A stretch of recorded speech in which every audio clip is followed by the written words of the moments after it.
Hello students, मैं doctor Renu Sharma, associate professor department of botany, SPC government college Ajmer. मैं आप लोगों को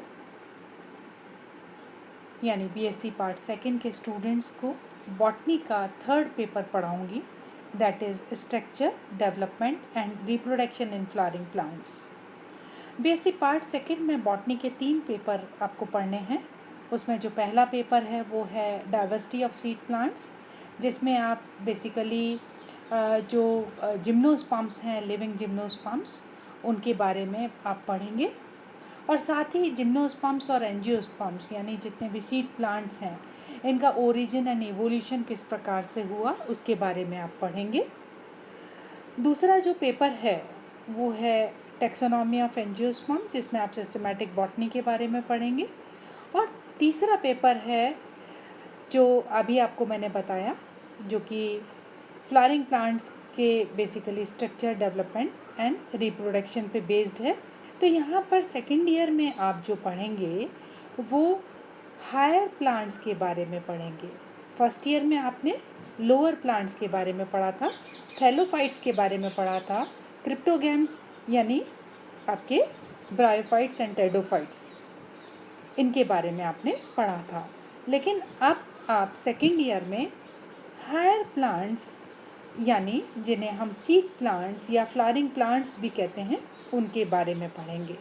और ये जो हायर प्लांट्स या जो सीड प्लांट्स होते हैं, ये जो प्लांट किंगडम का जो सब किंगडम है, दैट इज़ स्पर्मेटोफाइटा, या जिसे हम फेनरोगैमिया भी कहते हैं, उसके अंतर्गत ये पौधे आते हैं।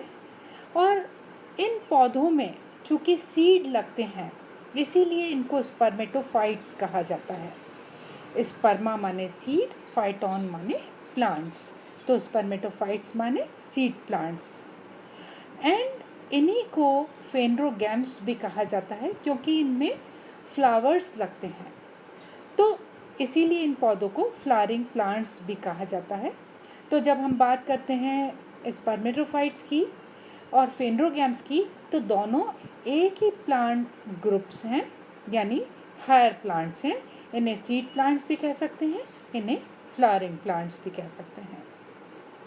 तो ये जो बॉटनी का थर्ड पेपर है, इस थर्ड पेपर में पहले हम बात करेंगे इसके सिलेबस के, कि क्या सिलेबस है इसका, और दूसरी हम बात करेंगे इसमें आपको कौन सी बुक्स आपको खरीदनी है।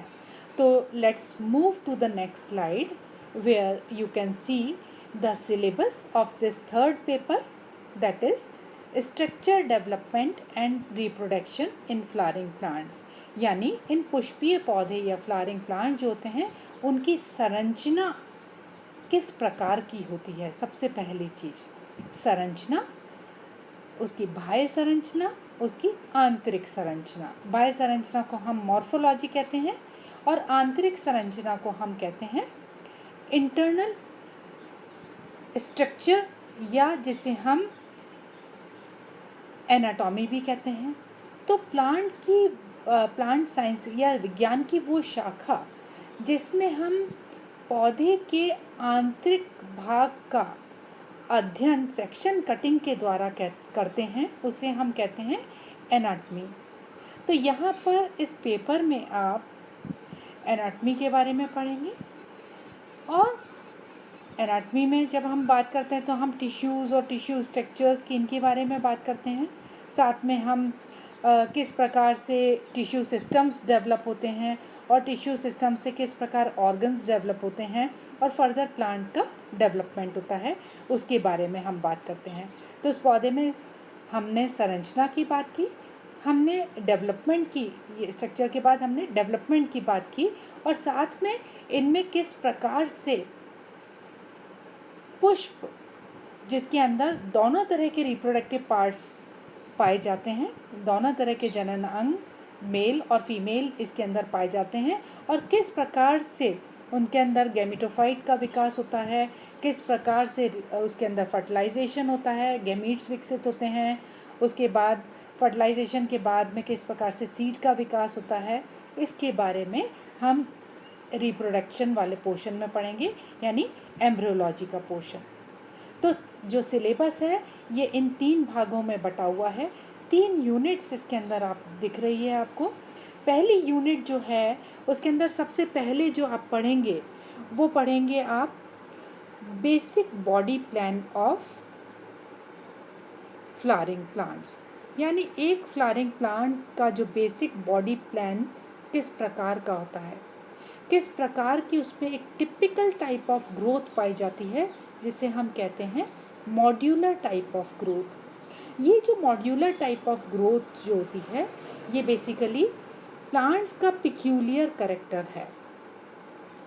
ओके, क्या होती है मॉड्यूलर टाइप? पहले हम थोड़ी सी इसके बारे में मैं आपको जानकारी दे दूं।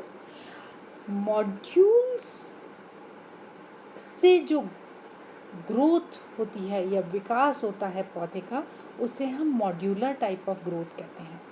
यानी प्लांट जो है, अगर हम प्लांट को देखें तो प्लांट के 2 भाग होते हैं। वन इज एरियल पोर्शन जो कि अबव ग्राउंड होता है, this is the above ground, जिस पे आपकी पत्तियां पाई जाती हैं। ओके, और नीचे का पोर्शन जिस पे आपकी जड़ें पाई जाती है। तो above ground aerial part and lower part जो कि जिन्हें हम इसका रूट वाला पोर्शन कहते हैं, बिलो ग्राउंड यानी अंडरग्राउंड पार्ट। ओके, यहाँ पर प्लांट जो है इसके अंदर अगर हम एक मॉड्यूल की बात करें अबव ग्राउंड पार्ट में या एरियल पार्ट में, तो part of the stem that bears leaf. So this part of the stem that bear leaf along with axillary bud, एक axillary bud इस leaf के axil में भी होगी। तो this is the module of the aerial part of the plant। और इस तरह से ये छोटे छोटे मॉड्यूल्स मिल करके प्लांट का पूरा अबव ग्राउंड पार्ट बनाते हैं। और ये मॉड्यूल्स इटरेटेड पैटर्न में लगे होते हैं, यानी रिपीटेडली लगे होते हैं, रिपीट होते रहते हैं, एक के ऊपर एक ये इस तरह के मॉड्यूल्स विकसित होते हैं। और इस तरह से प्लांट के अंदर जो ग्रोथ पाई जाती है उसे मॉड्यूलर टाइप को ग्रोथ कहते हैं। अगर हम रूट की बात करें तो part of the root, this is the part of the root that bears lateral root। okay, तो ये part of the root that bears lateral root is called the module of the root। वो तो module of the stem था, ये module of the root हो गया। okay, तो इस तरह से नीचे जो बिलो ग्राउंड पार्ट जो होता है उसके अंदर इस तरह से छोटे छोटे मॉड्यूल्स के इटरेटेड अरेंजमेंट से जो ग्रोथ होती है उसे मॉड्यूलर टाइप ऑफ ग्रोथ कहा जाता है।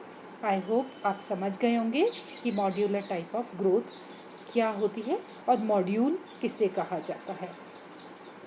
इसके बाद आप यूनिट 1 में प्लांट टिश्यूज़ के बारे में बात करेंगे।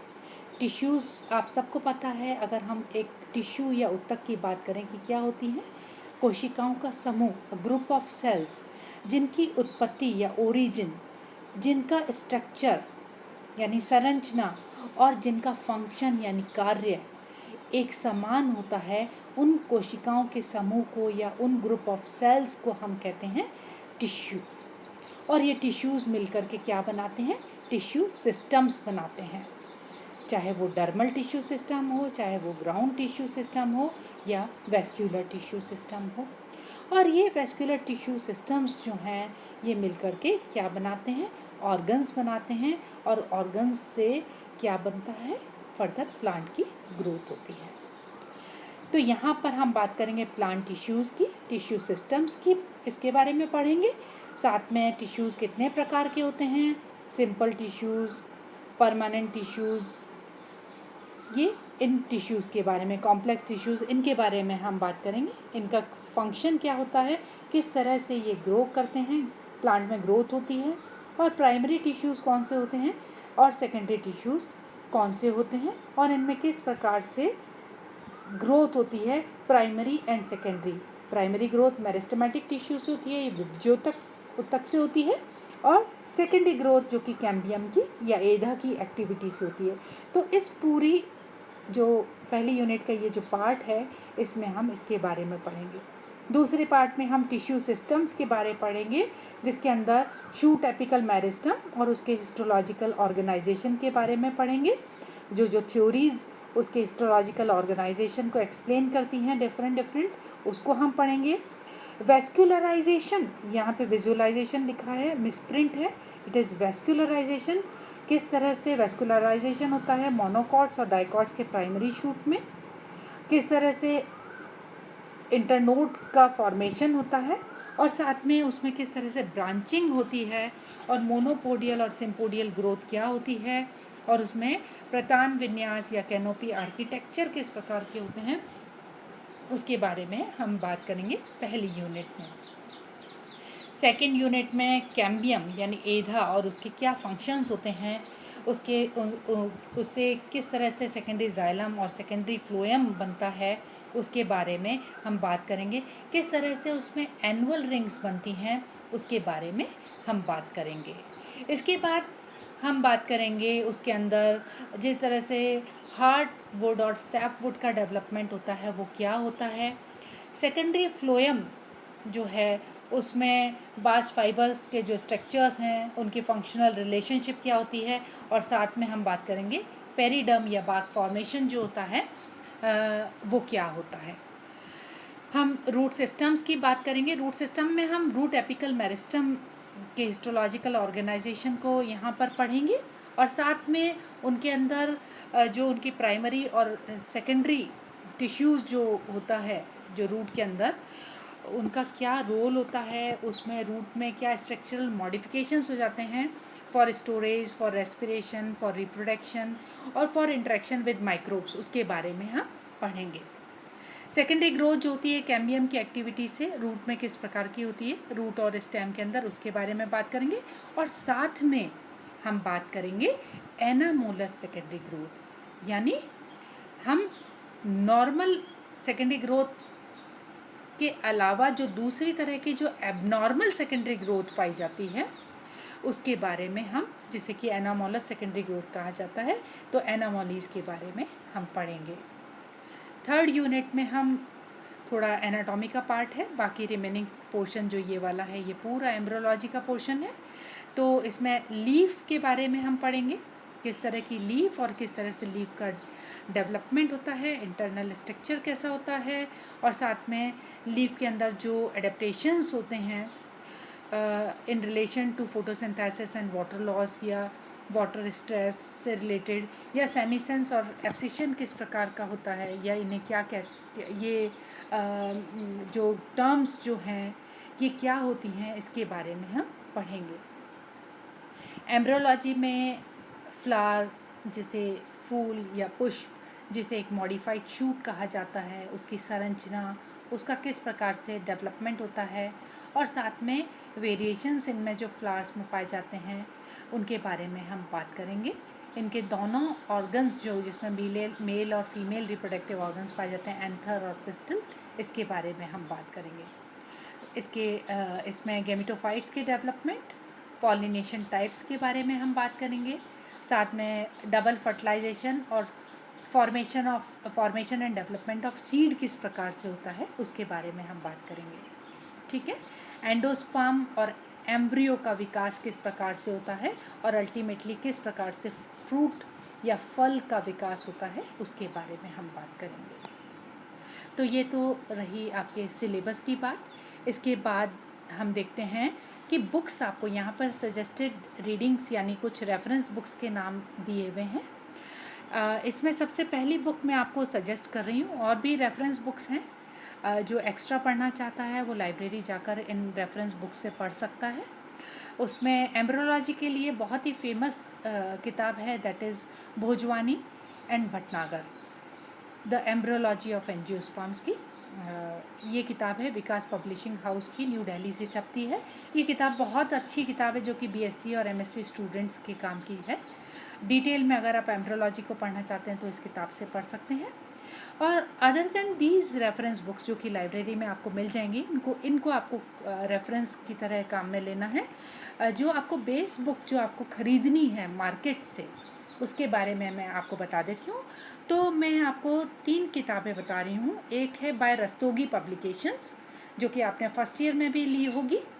ये आपको इंग्लिश और हिंदी दोनों मीडियम में मिल जाएंगी और अच्छी किताबें हैं इसकी। 2 वॉल्यूम्स में ये सेकेंड ईयर को कवर करता है। 2 किताबें हैं इसकी, आप मार्केट से ख़रीद सकते हैं। इसके अलावा CBH की और आस्था पब्लिकेशंस की और RBD की, ये 3 किताबें और हैं। आप जिसमें भी कंफर्टेबल हैं, आप फर्स्ट ईयर में आपने तीनों पब्लिशर्स की किताब देखी हुई होंगी, तो आप जिस भी पब्लिशर की बुक में आप कंफर्टेबल हैं। बुक शुड बी बाईलिंगुअल होनी चाहिए, जिसके अंदर हर टर्म में इंग्लिश में भी दी हुई हो, ताकि आप टर्म को इंग्लिश में अच्छे से पढ़ सकें और कोशिश करें आप टर्म को इंग्लिश में याद कर लें। तो ये थी बुक्स की बात। तो ये मार्केट से आप जो बुक खरीदेंगे, जो मैंने आपको 4 ये किताबें आपको सजेस्ट की हैं, वो 4 किताब में से जिसमें भी आप कंफर्टेबल हो, मार्केट से आप ये किताब खरीद सकते हैं। That's all about my today's lecture. अगले लेक्चर में हम बात करेंगे टिश्यूज़ के बारे में। Thank you.